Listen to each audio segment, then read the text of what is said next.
It was just before dawn on a Tuesday when the rescue coordinator pulled into the driveway.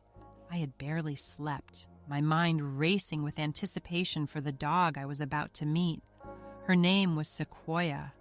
I had no idea then how profoundly she was about to change everything, not just for herself, but for me too. The car door opened, but Sequoyah didn't move from the back seat. She sat frozen, a statue of apprehension, staring out at the new world beyond the cracked window.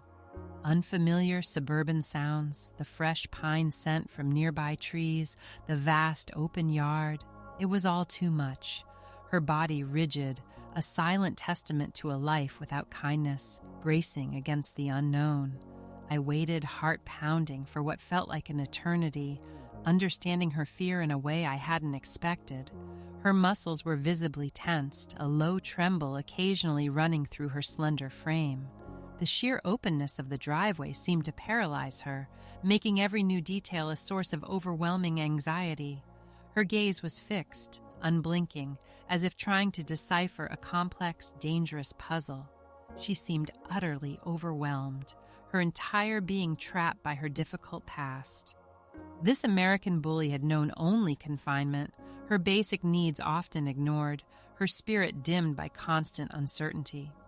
Every new sensation was a jolt, leaving her bewildered by the freedom she now encountered, a world too vast, too loud, too big for her guarded heart.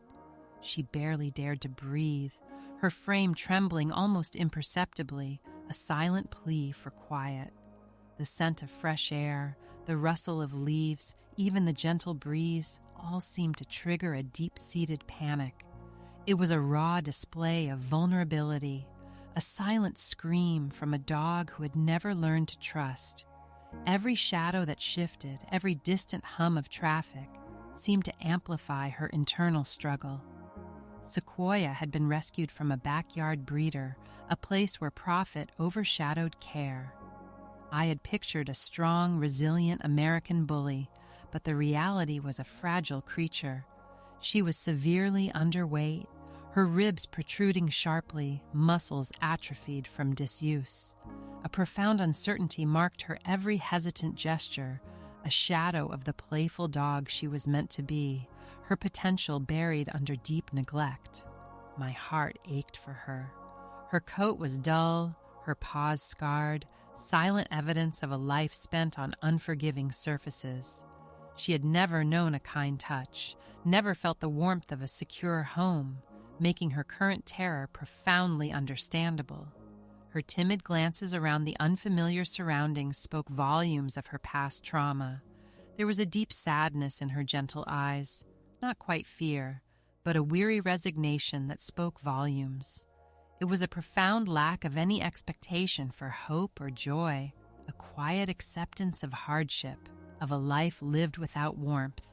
This was the gaze of an American bully who had long given up on kindness, a quiet despair that settled heavy.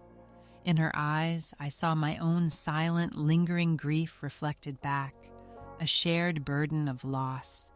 It was as if she understood the weight I carried, acknowledging a kindred spirit in quiet suffering. Her stillness was profound, a mirror to my own internal landscape of sorrow, creating an unexpected, unspoken connection.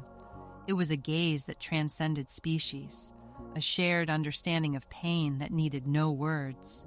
She refused to leave the car for what felt like an eternity. The outside world was too vast, too open, too full of new threats. I gently coaxed her, speaking softly, my voice a steadying presence, offering a small, tempting treat. It took immense patience, minutes stretching into a quiet negotiation. Her first step onto the driveway was a slow, deliberate act of courage, a tiny triumph against a lifetime of fear. Each movement was a study in hesitation, her paws barely touching the ground. It was a testament to her profound distrust, yet a flicker of resilience began to emerge, inch by agonizing inch. Once inside, she didn't explore at all. She immediately found the quietest, darkest corner of the living room, shrinking against the wall near the bookshelf. She remained there, curled tightly, observing everything with vigilant, wary eyes. The soft rugs, ambient light, the very air of a safe home. It was all foreign, a mystery she wasn't yet ready to unravel. The comfort meant to soothe her instead left her completely paralyzed. Her body was a tight coil of tension, ready to spring away at the slightest disturbance.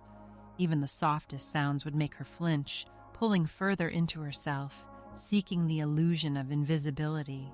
For days, I simply existed around her. I'd sit on the floor a few feet away, reading a book or quietly working on my laptop, never pushing for interaction. The goal wasn't to force her out of her shell, but to show her that presence didn't mean pressure. It was a silent invitation, a consistent, calm anchor in a world she found terrifying. I learned to breathe with her quiet rhythm, my own anxious thoughts slowly quieting. My movements were slow, deliberate. My voice kept at a low, reassuring murmur. I avoided direct eye contact, understanding that even a loving gaze could feel like a threat to a creature so deeply wounded. I set up a soft, plush dog bed in a quiet corner away from the main thoroughfare of the living room. It was an offering, a small sanctuary meant just for her. For hours, she ignored it, preferring the cold, hard floor. But late one night, I found her tentatively curled on its edge, her body still tense, yet finally off the bare ground. It was a subtle, almost imperceptible shift, but a victory nonetheless. The sight of her on the plush fabric, even partially, brought a quiet sigh of relief. It was a small step towards accepting comfort, a fragile sign that the idea of safety was slowly taking root in her guarded heart. Her meals were a silent ordeal. The bowl of kibble would sit untouched for hours, a symbol of abundance she couldn't yet accept. I'd leave it, walk away, and return to find a few pieces gone, eaten only in the quietest, most private moments. It was a slow, deliberate process, each bite a tiny victory against a past of scarcity, a hesitant step towards accepting sustenance and care. My own appetite, dulled by grief, often mirrored hers. I would often leave the room entirely, giving her complete solitude to eat, knowing that any observation might cause her to retreat. Seeing the bowl slightly emptier each morning was a small but profound reassurance. Sequoyah's journey reminds us that patience and quiet love can transform even the most fearful soul. Her gentle healing echoed my own. Subscribe to Snug Tales for more inspiring tales of loyal dogs and second chances. Every rescue story is a chance for a new beginning, for both you and your future companion.